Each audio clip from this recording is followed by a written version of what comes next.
তেলটা গরম হয়ে গেছে। আজকে আমি গোলাপ ফুলের পাপড়ি দিয়ে চিকেনটা বানাবো। এই আমার গোলাপ ফুলের পাপড়ি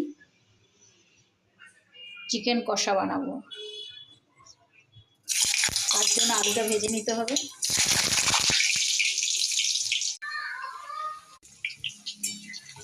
আলুটা ফ্রাই ভাজা হয়ে এসছে। আলুটা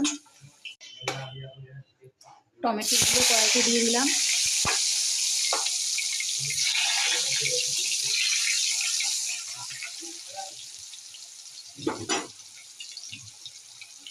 তারপরে এক এক করে চিকেনগুলোও দিয়ে দিচ্ছি। চিকেনগুলোকে একটু ভেজে নেব।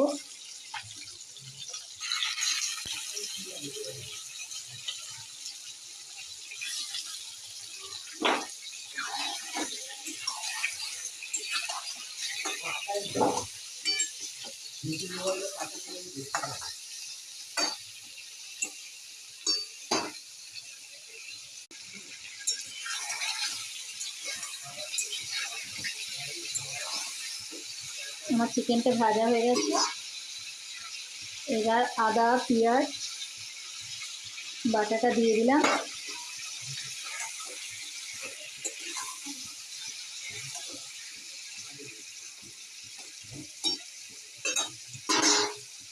একে একে করে পরিমাণ মতন হলুদ গুঁড়ো দিলাম,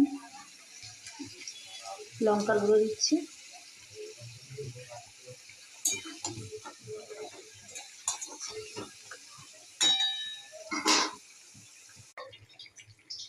আমার গোলাপ পাপড়িগুলো ধুয়ে রেখেছিলাম।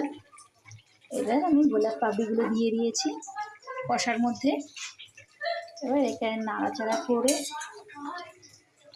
নেড়ে কষাবো। অনেকক্ষণ কষানো হয়ে গেল। পরিমাণ মতো একটু নুন দিয়ে দিচ্ছি।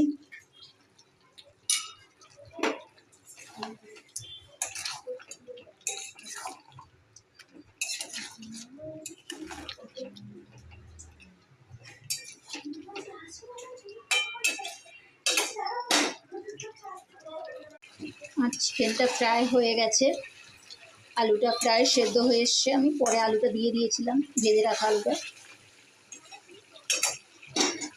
আমি একটু জল দেবো, মিক্সি ধোয়া জলটা দিয়ে কষিয়ে দিই।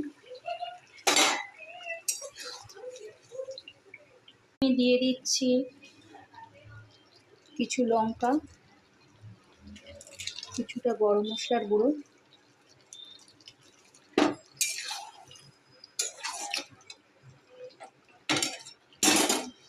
আর গোলাপ চিকেন কমপ্লিট।